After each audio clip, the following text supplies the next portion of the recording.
ನಮಸ್ಕಾರ, ನೀವು ನೋಡ್ತಾ ಇದ್ದೀರಾ ತೇಜಸ್ ನ್ಯೂಸ್ ಕನ್ನಡ. ನಾನು ನಿಮ್ಮ ಸುಷ್ಮಿತಾ.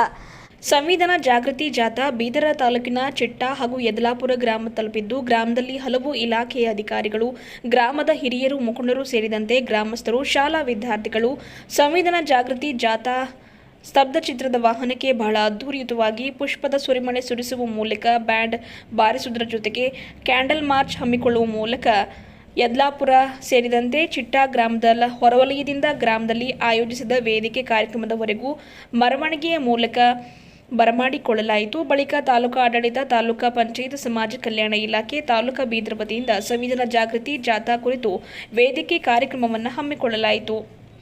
ಯದಲಾಪುರ ಗ್ರಾಮದಲ್ಲಿ ಹಮ್ಮಿಕೊಳ್ಳಲಾದ ಒಂದು ಸಂವಿಧಾನ ಜಾಗೃತಿ ಜಾಥಾ ಕಾರ್ಯಕ್ರಮವನ್ನು ಡಾಕ್ಟರ್ BR ಅಂಬೇಡ್ಕರ್ ಅವರ ಭಾವಚಿತ್ರಕ್ಕೆ ಪೂಜೆ ಸಲ್ಲಿಸಿ ಬಳಿಕ ಜ್ಯೋತಿ ಬೆಳಗಿಸುವ ಮೂಲಕ ಕಾರ್ಯಕ್ರಮಕ್ಕೆ ಚಾಲನೆ ನೀಡಲಾಯಿತು. ಗ್ರಾಮ ಪಂಚಾಯತ್ ಅಭಿವೃದ್ಧಿ ಅಧಿಕಾರಿ ಸುನೀತಾ ಅವರು ಸಂವಿಧಾನ ಪೀಠಿಕೆ ಪ್ರತಿಜ್ಞಾ ವಿಧಿಯನ್ನು ಬೋಧನೆ ಮಾಡಿದರು. ಗ್ರಾಮದ ಯುವ ಮುಖಂಡರಾದ ಶಿವಕುಮಾರ್ ತುಂಗ ಅವರು ಈ ಕುರಿತಂತೆ ಮಾತನಾಡಿ, ಸಂವಿಧಾನವು ಎಲ್ಲರಿಗೂ ನ್ಯಾಯ ನೀಡಿದೆ. ಮಹಿಳೆಯರು ಸಮಾಜದಲ್ಲಿ ಎಲ್ಲರಿಗೂ ಸಮವಾಗಿ ಬಾಳುವಂತೆ ಸಂವಿಧಾನ ಹಕ್ಕು ನೀಡಿದೆ. ಸಂವಿಧಾನದ ಅಡಿಯಲ್ಲಿ ಎಲ್ಲರೂ ಕೆಲಸ ಮಾಡ್ತಾರೆ. ಹಾಗಾಗಿ ಎಲ್ಲ ಧರ್ಮಗಳಿಗಿಂತ ಮಿಗಿಲಾದದ್ದು ಸಂವಿಧಾನ ಆಗಿದೆ ಎಂದರು.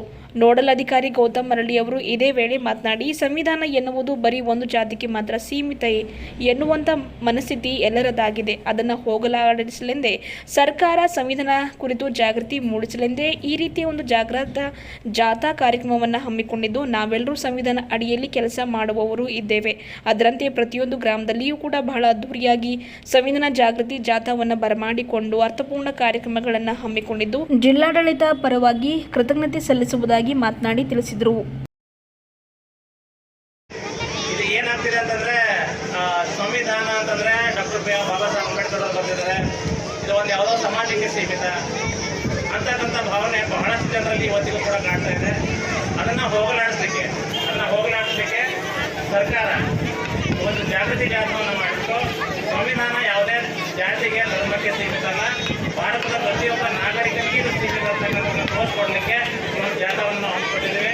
ಬಹಳ ಅಚ್ಚುಕಟ್ಟಾಗಿ. ಕಾರಣ ಏನಂತಂದ್ರೆ, ಭಾರತದಲ್ಲಿ ನಾವು ಈಗ ನೋಡಿ, ನಾವು ಇಲ್ಲಿ ಕೂತ್ಕೊಂಡಿದ್ದೀವಿ, ನಮ್ಮಿಂದ ಕೂತ್ಕೊಳ್ಳಿಕ್ಕೆ ನಮ್ಮ ದೇಶದ ಕಾನೂನೇ ಕಾರಣ, ನಮ್ಮ ದೇಶದ ಸಂವಿಧಾನನೇ ಕಾರಣ.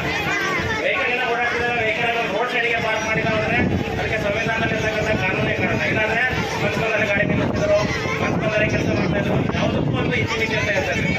ಎಲ್ಲವಕ್ಕೂ ಒಂದು ಕರ್ತವ್ಯಗಳನ್ನ ನಿರ್ಮಾಣ ಮಾಡ್ಕೊಳ್ಳಿಕ್ಕೆ ಸಂವಿಧಾನ ಒಂದು ನಮಗೆ ಧರ್ಮನೇ ಅಂತ ಹೇಳ್ಬೋದು. ನಾವು ನೋಡ್ತಿದ್ದೀವಿ, ಈಗ ಹಿಂದೂ ಅಂತ ಬಂದಾಗ ಭಗವದ್ಗೀತೆ ಅಂತ ಓದ್ತೀವಿ, ಮುಸ್ಲಿಮ್ಸ್ ಅಂತ ಬಂದಾಗ ಕುರಾನ್ ಬಗ್ಗೆ ಜಾಸ್ತಿ ಓದ್ತಾ ಬರ್ತೀವಿ, ಕ್ರಿಶ್ಚಿಯನ್ಸ್ ಅಂತ ಬಂದಾಗ ಬೈಬಲ್ ಬಗ್ಗೆ ನಾವು ಅಧ್ಯಯನ ಮಾಡ್ತೀವಿ. ಅದು ಅವರವರ ಆಧ್ಯಾತ್ಮಿಕ ವಿಚಾರಕ್ಕೆ ಸಂಬಂಧಪಟ್ಟದ್ದು.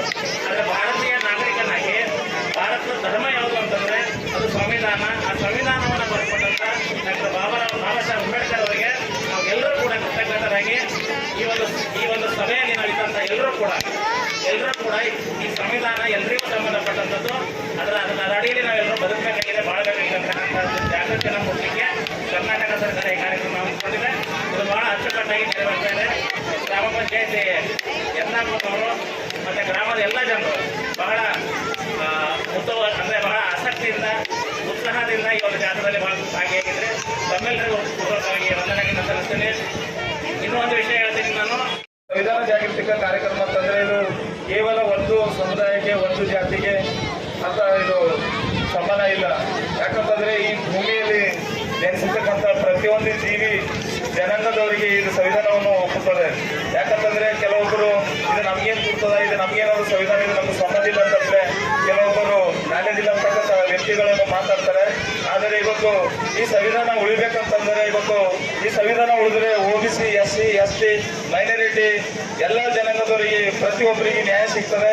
ಹಾಗೂ ಅದೇ ರೀತಿ ಈಗ ಸಂವಿಧಾನ ಅದ ಅಂತಂದು ಇವತ್ತು ಪ್ರತಿಯೊಬ್ಬರು ಮಹಿಳೆಯರು ಇವತ್ತು ಒಂದು ಪುರುಷರ ಜೊತೆ ಕೆಲಸ ಮಾಡ್ಬೇಕಂತಂದ್ರೆ ಇವತ್ತು ಸಂವಿಧಾನ ಕಾರಣ. ಇವತ್ತು ರೈತರು ಮತ್ತು ಕೂಲಿ ಕಾರ್ಮಿಕರು, ವಿದ್ಯಾರ್ಥಿಗಳನ್ನು ಪ್ರತಿಯೊಬ್ಬರಿಗೆ ಇದು ಭಾರತ ಸಂವಿಧಾನವನ್ನು ಎಲ್ಲರಿಗೆ ಅನ್ವಯ ಆಗ್ತದೆ. ಹಾಗೂ ಈ ದೇಶದಲ್ಲಿ ನಮಗೆ ಯಾವುದೇ ಧರ್ಮ ಬೇಡ, ನಮಗೆ ಎಲ್ಲಕ್ಕಿಂತ ದೊಡ್ಡ ಧರ್ಮ ಅಂತಂದ್ರೆ ನಮ್ಮ ಭಾರತ ಸಂವಿಧಾನ. ಅದ್ರ ಕಡೆಯಿಂದ ಇವತ್ತು ನಮಗೆ ಈ ಸಂವಿಧಾನ ಒಂದು ಇದ್ದರೆ ಸಾಕು, ನಮಗೆ ಬಸವಣ್ಣವರು ವಚನ ಇದ್ದರೆ ಸಾಕು, ನಮಗೆ ಮತ್ತೆ ಇದಕ್ಕಿಂತ ದೊಡ್ಡದು ಬೇರೆದೇನಿಲ್ಲ. ಯಾಕಂತಂದ್ರೆ ಪ್ರತಿಯೊಂದು ನಾವು ಸಂವಿಧಾನ ಅಡಿಯಲ್ಲಿ ನಾವು ಕೆಲಸ ಮಾಡ್ತೇವೆ, ಸಂವಿಧಾನ ಅಡಿಯಲ್ಲಿ ಅಧಿಕಾರಿಗಳನ್ನು ಕೆಲಸ ಮಾಡ್ತಾರೆ. ಹಾಗಾಗಿ ನಮಗೆ ಧರ್ಮ ಅಂತಂದ್ರೆ ನಮಗೆ ಸಂವಿಧಾನ. ನಮಗೆ ಏನಾದ್ರೂ ನಮಗೆ ಆ ಧರ್ಮ ಈ ಧರ್ಮ ಅಂತ ಬೇಡ. ನಮಗೆ ಅಭಿವರ್ಣಿ ನಮಗೊಂದು ಧರ್ಮ. ನಮಗೆ ಅಭಿವರ್ಣಿ ಬಿಟ್ಟು ಮತ್ತೆ ಬೇರೆ ಯಾವುದೂ ಧರ್ಮ